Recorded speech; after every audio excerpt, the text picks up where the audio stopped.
Hello everyone, welcome back to Tam's Classy Creations, the channel where we break down projects so even a beginner can do them. Today I have an easy stencil project done on my Cricut. I'm cutting out stencils with different mediums and I'm going to try out some different kinds of paint. This could be a really great project for kids or grandkids. So let's get into the video. For the paints I've selected, I wanted to see what the glow-in-the-dark paint would look like on this snowflake.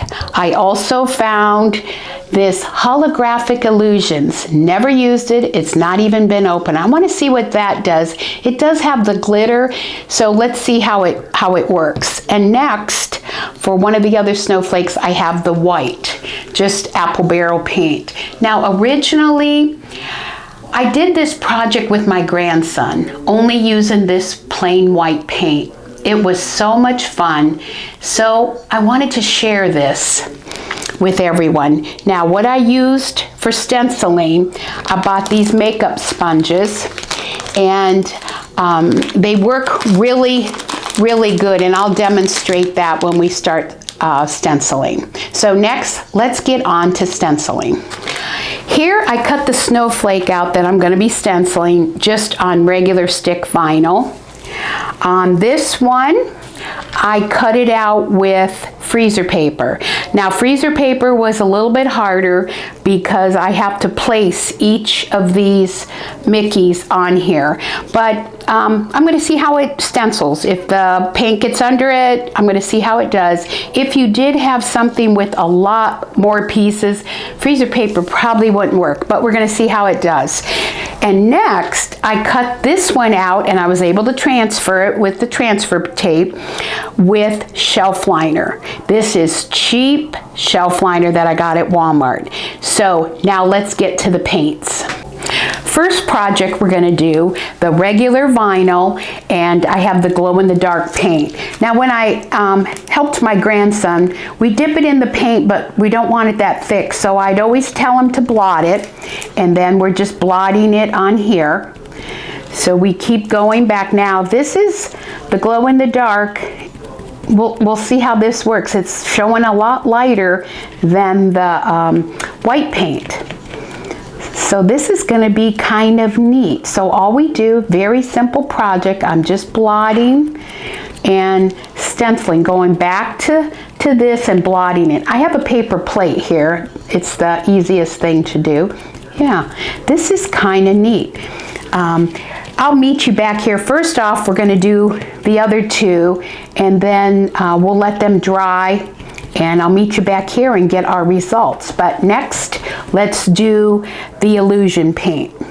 Okay, now we're doing the shelf liner, and I'm going to use that Holographic Illusions. Now, if I forgot to mention, you do need parchment paper underneath so that, because the paint can go through.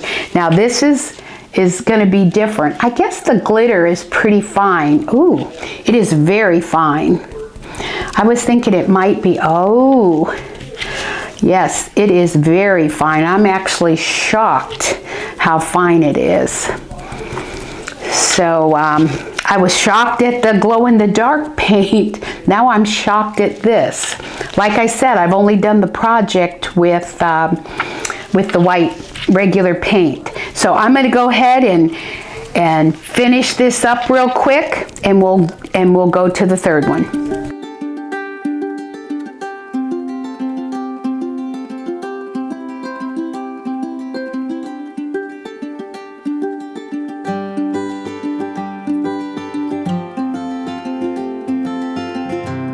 Now I have the plain white paint, and this is the freezer paper.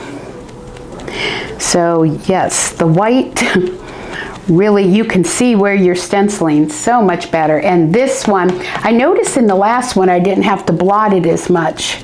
This one I do, and the glow-in-the-dark I did. So I'm just going, well, so far, ooh, I see a little spot. When you get, let's see if I can, when you do freezer paper, well, that just put it down. So, so far, we'll look at the end result.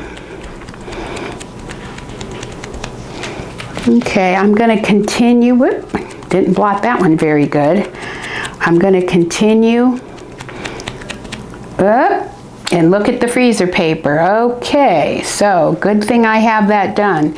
So I'm not quite sure how this freezer paper, and I see a spot here. This one might not work out as good as the others. So I'll continue finishing this up though.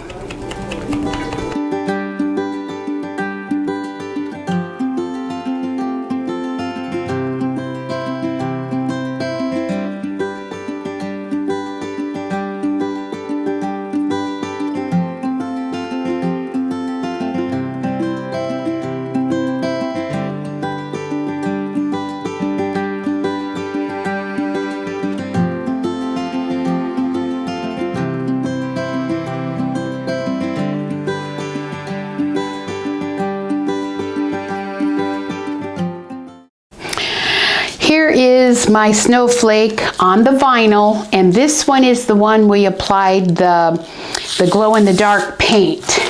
Now, the glow-in-the-dark paint went really well.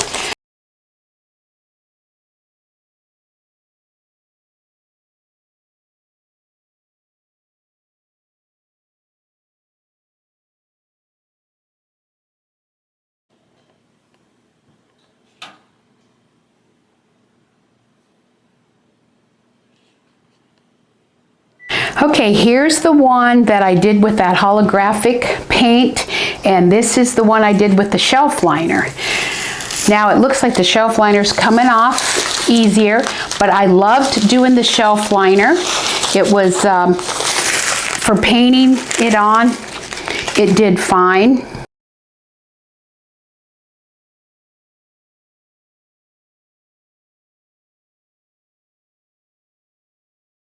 I think actually between the both of them, the shelf liner was just as nice as the Cricut vinyl.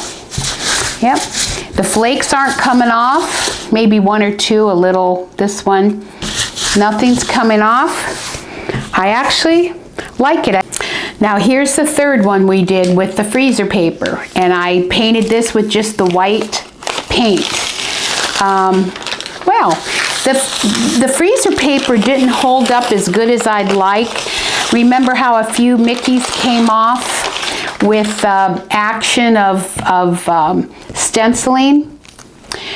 But off camera, I did do a little bit more because you almost need 2 coats with this white. When I did it with my grandson, we needed 2 coats. It was pretty hard. But I took a paintbrush and painted it a little bit more. That made it a little bit easier, but it does take 2 coats, and it was really hard to get it with the white paint. I don't think I'd use the freezer paper again, but I'll tell you what, number one for the price is the shelf liner. Now here, did this go under? Yeah, went under just, yeah, here it did too. The other ones did not seem to go under whatsoever. So this is okay, but the shelf liner and the freezer paper and the vinyl were perfect. So I won't be stenciling again with this. If you guys enjoyed the video, and if you have any questions, please comment below. I will be sure to answer each one. Please subscribe and give it a big thumbs up. Also, if you hit the notification bell, that way you will be notified when I release a new video. In an upcoming video, I'm going to show you how to put these in a pillow with an invisible zipper. Well, that's all for today. Thanks for watching, and see you in the next video.